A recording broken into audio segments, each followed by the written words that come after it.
કેમ છો બધા મજામાં?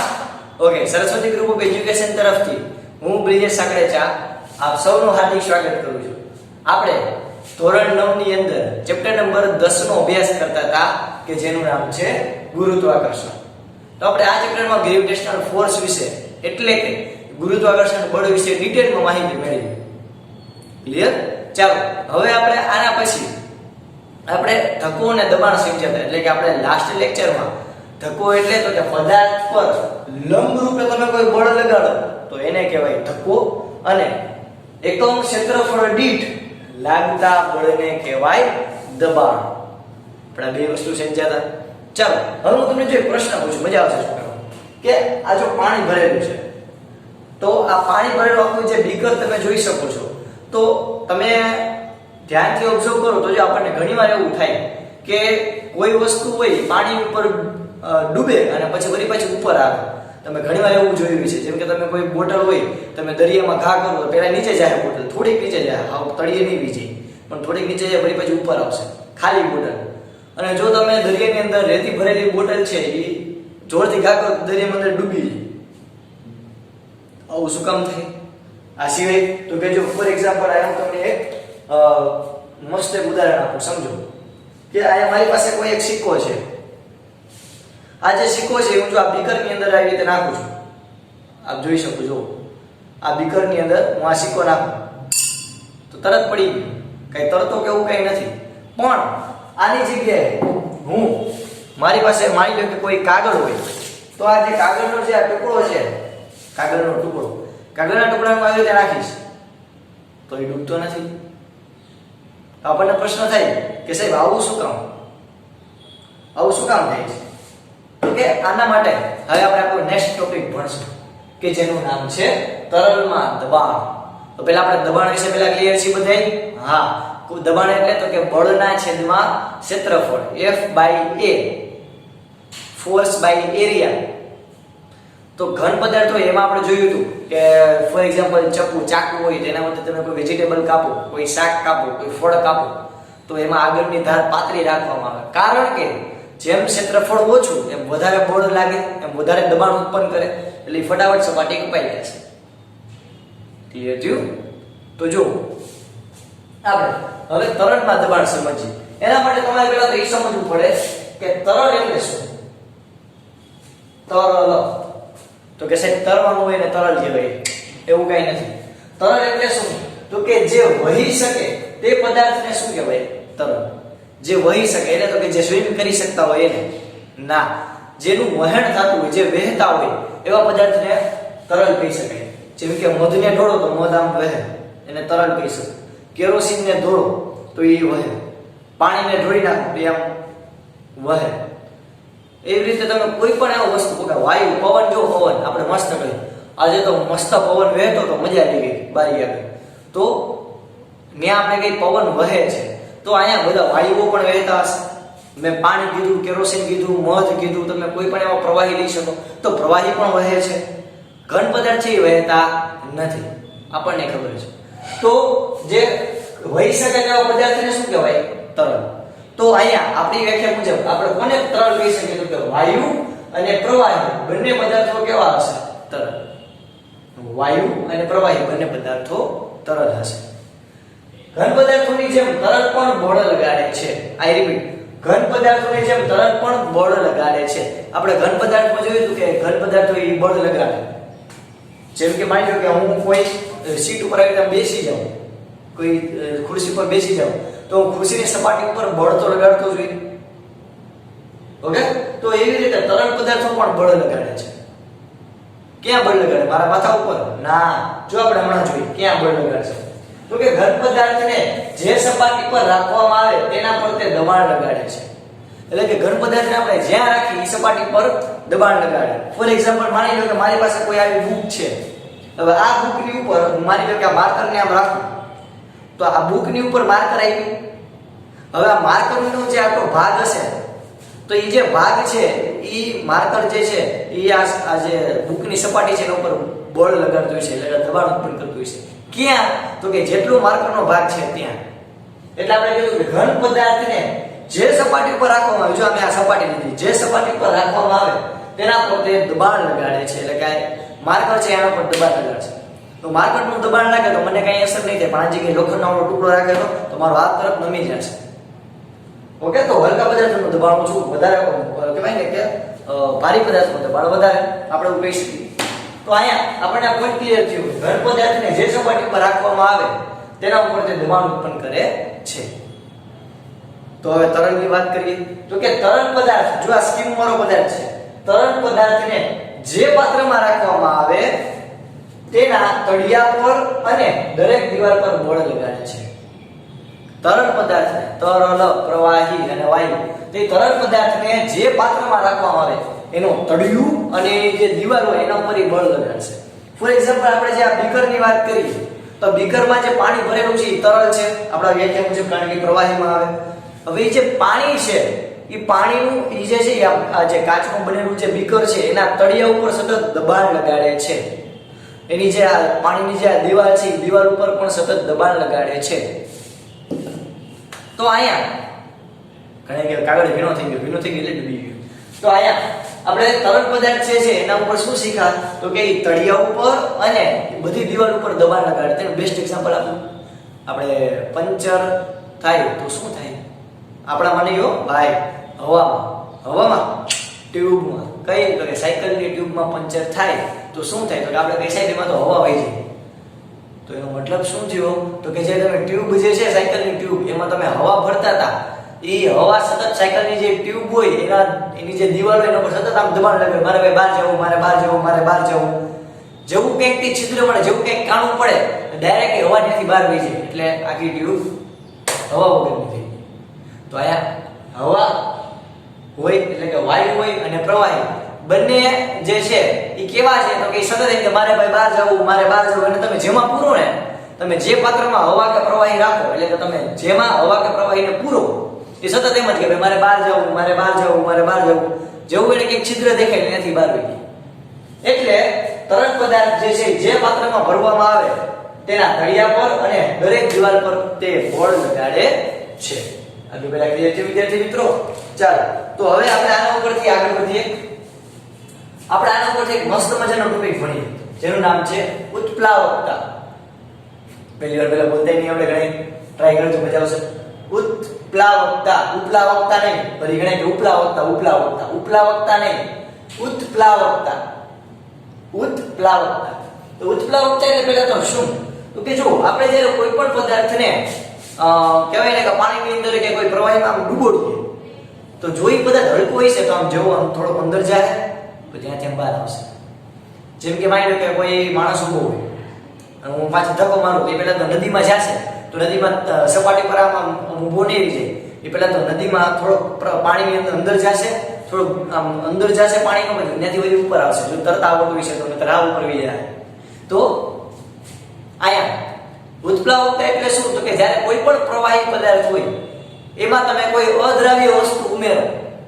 અદ્રાવ્ય એટલે જે પાણી હારે કે કોઈ પ્રવાહી હારે ભળતી ન હોય, પ્રક્રિયા ન કરતી હોય. જેમ કે માની લો કે આયા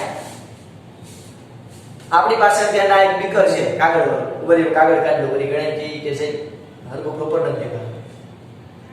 તો જો આયા મારી પાસે એક બીકર છે, તો બીકરની અંદર પાણી ભરેલું છે. હવે આની અંદર જો હું મીઠું ઉમેરું, શું ઉમેરું? મીઠું. તો તમે જો કાંઈ નથી દેખાતું. તો આનો મીનિંગ શું થયો તો કે મીઠું જે છે એ પ્રવાહીની અંદર ઓગળી ગયું. તો અહીંયા આપણે સ્પષ્ટ કહેવું પડે કે પ્રવાહીમાં અદ્રાવ્ય હોય એવા પદાર્થ, એટલે પાણીમાં ભળતા ન હોય એવા પદાર્થ, પાણીમાં અથવા તો પ્રવાહીમાં અદ્રાવ્ય હોય તેવા પદાર્થને જ્યારે આપણે અંશતઃ એટલે કે થોડા અથવા તો પૂરેપૂરા ડૂબાડવામાં આવે તો જે પ્રવાહી હોય, જે આપણે જેમાં પાણી હોય, કેરોસીન, કોઈ પણ પ્રવાહી હોય, એ પ્રવાહી વસ્તુને ઉપર ધકેલે. ભાઈ તારે આયા નથી આવતું, ભાઈ ઉપર જા, ઉપર જા, ઉપર જા, ઉપર ધકેલે. તો જે ઉપર ધકેલે છે એ પ્રવાહીના આવા ગુણધર્મને શું કહેવાય? ઉત્પ્લાવકતા. તમે જોયું હશે, આપણે ઘણી વાર હમણાં જોઈ કે જે ઓઇલ ભરેલી આખી જે સ્ટીમર હોય એ દરિયાની અંદર કહેવાય કે તૂટી જાય તો આખું જે તેલ છે એ તેલ આખું દરિયાની અંદર દરિયાના પાણીમાં આખું રેલાઈ જાય. તો તો તેલ ડૂબી ન જવું જોઈએ. તો રેડી શું કામ છે? તો કે પ્રવાહી જે છે એ ઉત્પ્લાવકતાનો ગુણધર્મ ધરાવે છે. એટલે કે જે કોઈ વસ્તુ અંદર આવે એને ક્યાં ધકેલવાનો ગુણધર્મ ધરાવે? ઉપર. ક્યાં સુધી? તો કે જ્યાં સુધી પદાર્થ હલકો હોય છે ત્યાં સુધી. આપણે જોઈએ આપણે કેવી રીતે. તો જો પ્રવાહીમાં અદ્રવ્ય હોય તેવા પદાર્થને અંશતઃ એટલે કે થોડો કે સંપૂર્ણ ડુબાડી દેવામાં આવે ત્યારે પદાર્થની સપાટી પર લાગતા અધો દિશા કરતા ઉર્ધ્વ દિશામાં જો વધારે બળ લાગતું હોય તો પદાર્થ ઉપરની તરફ ધકેલાય છે. એટલે કે જો સમજો શું કહેવા વળી ગણે કે સાહેબ શું કીધું ખબર ન પડી.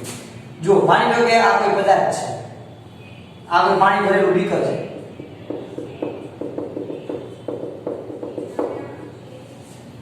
હવે તો કે આ જે બીકર છે, આ પાણી ભરેલું બીકર,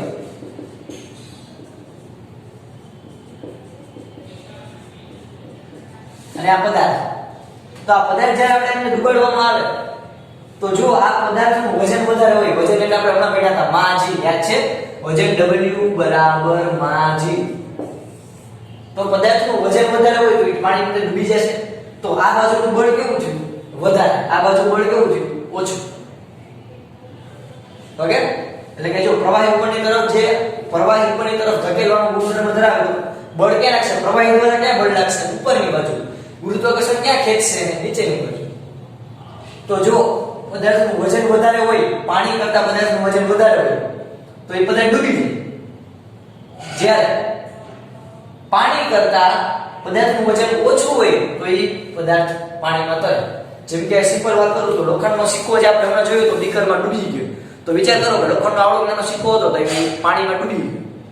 પણ એની જગ્યાએ મોટા મહાસાગર છે તેમાં મોટી મોટી લોખંડની સ્ટીમરો તરશે. તો લોખંડ અને પાણી બે જ વસ્તુ છે, પણ જો બેની માત્રા આમાં પાણી ઓછું હતું અને લોખંડના સિક્કાનું જે વજન હતું એ વધારે હતું તો એ ડૂબી ગયું.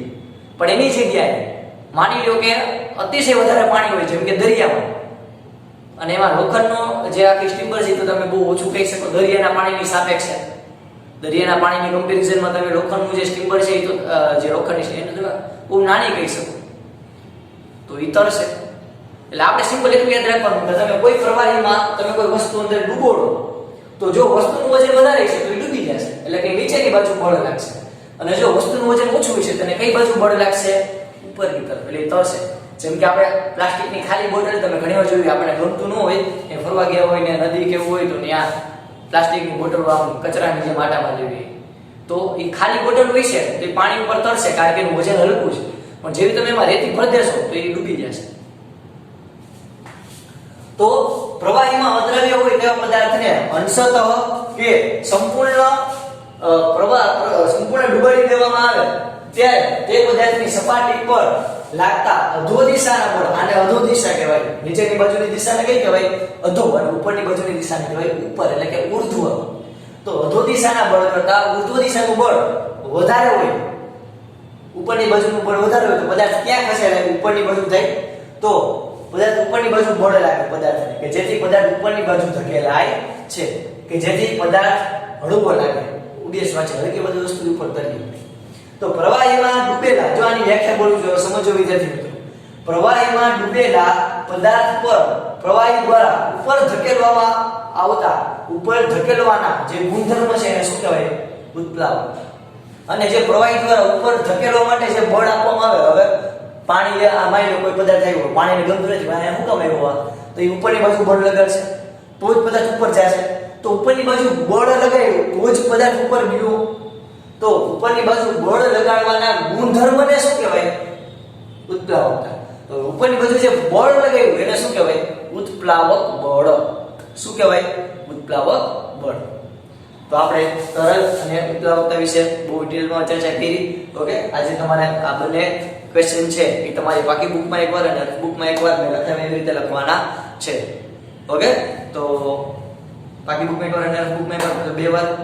આઈ હોપ બધાને સમજાઈ ગયું છે. જય ભારત, જય હિન્દ. ચાલો બધા ફટાફટ આ બધા પહેલા ફટાફટ છે એ લખી લેજો. બરોબર? ચાલો ધ્યાન રાખજો. Holding a slightly heavy object in your hand. Now, if you try to hold that object within a container full of water, you'll notice that it feels lighter. It doesn't feel heavy at all. What happens when you put an empty glass into a container of water? Of course, the glass fills up with water. So you're holding the glass of water inside the water which is in the container. And now, when you try to take the glass outside the water, what do you notice? Yes, the glass feels heavier when it's outside the fluid. And the same glass full of water felt light when it was placed inside the fluid. And that brings us to the concept of buoyancy. What happens when an object is placed inside a fluid? As we'd seen in the previous video, the fluid pressure increases with depth. Now, because the pressure increases as we go deeper, the force exerted upward due to the pressure will be more than the pressure exerted downwards due to the pressure. So the force exerted on the bottom of the object due to pressure will be more than the force exerted on the top. So this net upward force exerted on objects submerged in fluids is called the buoyant force. ચાલો તો આપણે બધાએ આ લખી લીધું હશે. હવે તમને હું ક્વેશ્ચન હું કરાવું છું કે આપણે જે બેગ હોય બેગના પટ્ટી જે હમણાં ઘણા ફેશનમાં નીકળ્યા છે કે સાવ પાતળી એવી દોરી હોય આમ બેગમાં આવી રીતે હોય, ખબર ન પડે ભણવા જાય છે કે સ્ટાઇલ મારવા જાય છે. તો એ જે પાતળી પટ્ટીવાળા બેગ છે એના કરતા આપણે તમે જો અત્યાર સુધી બહુ જાડા પટ્ટાવાળા બેગ હતા. તેનું કારણ શું? તો કે જો તમે જ્યારે કોઈ પુસ્તક ભરેલું જે આખું બેગ તમારું હશે એ તમે ટીંગાળો છો તો જે બેગનું જે વજન હશે તો એ વજન ક્યાં લાગતું હશે? નીચેની બાજુ. તો તમારો જે ખંભા છે એ રીતે આમ બળ અનુભવશે.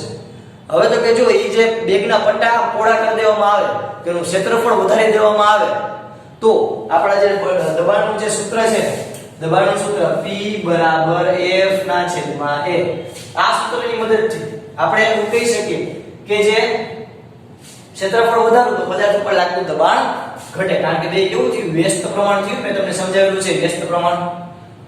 તો ક્ષેત્રફળના વ્યસ્ત પ્રમાણમાં થયું એટલે કે ક્ષેત્રફળ વધારવું તો લાગતું દબાણ ઘટે.